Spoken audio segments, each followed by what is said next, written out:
한국 연예계에서 박서진이라는 이름은 더 이상 낯설지 않습니다. 그는 현재 가장 주목받는 트로트 가수 중 한 명으로 감성적인 목소리와 온화한 미소, 그리고 화려한 연예계에서 드물게 볼 수 있는 소박한 삶의 태도로 많은 사랑을 받고 있습니다. 하지만 그가 대중의 마음에 더 깊이 남는 이유는 음악뿐만이 아니라 보여주기식이 아닌 진정한 가족애, 특히 부모님과 형제자매에 대한 따뜻한 마음 때문입니다. 한국 예능 프로그램 살림하는 남자들, 살림남에서 박서진은 부모님을 향한 정성과 배려를 여러 차례 보여주며 시청자들을 감동시켰습니다. 그러나 최근 방영된 한 회차에서 예상치 못한 사실이 밝혀지며 많은 이들의 가슴을 뭉클하게 만들었습니다. 박서진은 형 박효영에게 수년간 매달 100만 원씩 꾸준히 송금해왔습니다. 그 돈은 형이 마음대로 쓰라고 준 것이 아니며 단지 부모님을 대신 돌봐달라는 마음에서 보낸 것이었습니다. 제가 자리에 없을 때 형이 부모님을 챙겨주셨으면 해서 드리는 돈이에요. 이 사실은 공식적인 방송이 아닌 비공식적인 촬영 중 우연히 드러났습니다. 카메라가 조용히 돌아가던 중 한 스태프가 박효영에게 물었습니다. 형님, 최근 삼천포 집 지붕 고치셨다고 들었어요? 그는 웃으며 고개를 끄덕였습니다. 응, 서진이가 보낸 돈으로 했어? 매달 100만 원씩 보내줘서 부모님께 쓰고 있어?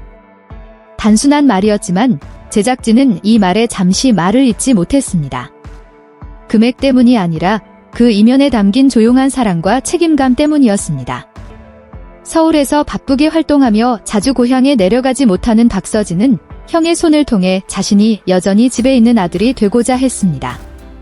박서진은 이 사실을 방송에서 공개한 적도 없습니다. 감동적인 봉투 전달식도 없고 카메라 앞에서의 눈물도 없었습니다. 그저 매달 일정한 금액이 형의 통장으로 조용히 들어갑니다. 그 돈은 믿고 의지하는 형에게 맡겨져 어머니의 약을 사고 아버지를 병원에 모시고 가며 지붕을 고치고 전구를 갈고 겨울 이불을 사고 어머니가 빵이 먹고 싶다고 하시면 하나 사드리는 데 쓰였습니다. 이후 인터뷰에서 왜 부모님께 직접 드리지 않으세요? 라는 질문을 받은 박서진은 미소를 지으며 이렇게 답했습니다. 부모님은 안 받으세요. 어머니는 너부터 챙겨라고 하세요. 그런데 형은 안 거절하시거든요. 형은 알아요. 그게 돈이 아니라 감사한 마음이라는 거요. 그 한마디에 시청자들은 눈시울을 붉혔습니다. 드라마도 고조된 감정도 없지만 짧은 한 문장이 모든 이들의 마음을 울렸습니다. 누군가에겐 100만 원이 그리 큰 돈은 아닐 수 있습니다. 그러나 수년간 꾸준히 의무감이 아니라 사랑으로, 이미지 관리가 아닌 진심으로 보낸다면 그것은 돈이 아니라 도시에 있는 막내 아들과 고향의 부모님을 잇는 끈이 됩니다. 한편 형인 박효영은 그 돈을 단 한 푼도 자신을 위해 쓰지 않았습니다. 프로그램에서 동생 대신 부모님을 챙기는 것이 부담스럽지 않으세요? 라는 질문에 그는 웃으며 대답했습니다. 저는 누구 대신이 아닙니다. 제가 형이니까요.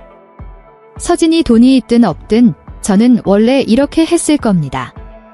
그 말에 제작진 중 몇몇은 눈물을 흘렸습니다.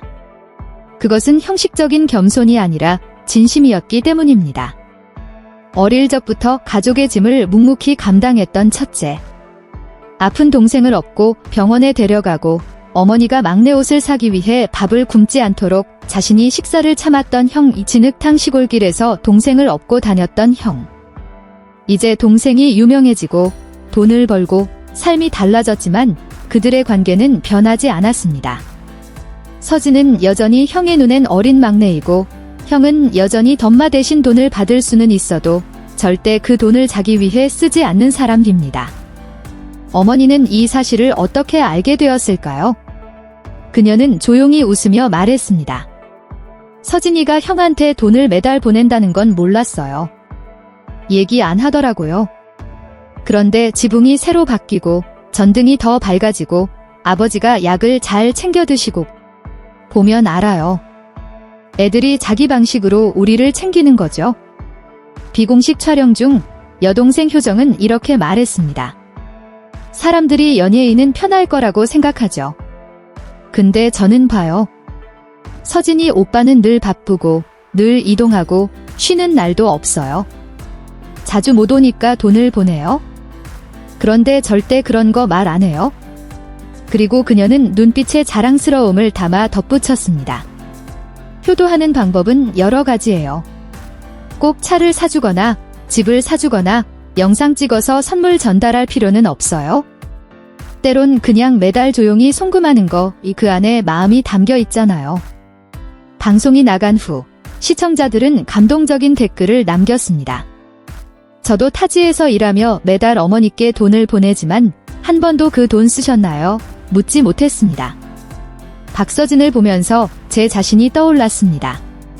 진짜로 사랑하는 사람일수록 말이 적어집니다. 100만 원은 연예인 수입에 비해 작을 수 있지만 그걸 말없이 보낸다는 게 더 존경스럽습니다. 살림남 제작진도 이렇게 밝혔습니다. 저희는 이 사실을 의도적으로 담은 것이 아닙니다. 단지 박효영 씨가 어머니와 통화 중에 서진이 돈으로 영양우유 샀어요라고 말하는 걸 듣고 알게 되었습니다. 이 가족은 늘 조용히 따뜻한 일을 해오고 있었습니다. 이후 많은 팬들이 제작진 앞으로 손편지를 보냈습니다. 한 팬은 이렇게 썼습니다. 유명인은 부모님을 걱정하지 않아도 된다고 생각했어요. 그런데 그들도 우리와 같은 평범한 자식이더라고요. 다만 표현 방식이 조용할 뿐. 박서진은 팬미팅 중 가장 마음에 남는 후회가 무엇이냐는 질문에 이렇게 답했습니다. 아마도 부모님과 매일 함께 할 수 없다는 점이에요. 그래서 형에게 부탁했어요. 그 말 이후 현장은 조용해졌습니다. 왜냐하면 때로는 매달 100만 원을 송금하는 작은 행동 하나가 자식의 큰 사랑을 증명하기에 충분하기 때문입니다. 요란한 말도 카메라도 필요 없습니다. 그저 꾸준함과 진심이 있다면 그것이 가장 큰 사랑입니다. 형제간의 재산 다툼, 부모를 홀대하는 이야기, 명예로 인해 가족이 갈라지는 일이 흔한 세상에서 박서진의 행동 형에게 부모님을 부탁하며 조용히 송금하는 그 모습 든 사람들의 마음을 정화시키는 맑은 바람처럼 다가옵니다. 사랑은 거창할 필요가 없습니다. 진심이면 충분합니다. 그리고 그 가족, 따뜻한 장남과 효심 깊은 막내, 늘 눈물이 많은 여동생이 있는 그 가족은 우리에게 한 가지 중요한 사실을 알려줍니다. 가족은 항상 곁에 있지 않아도 진심으로 서로를 사랑할 수 있는 공간입니다.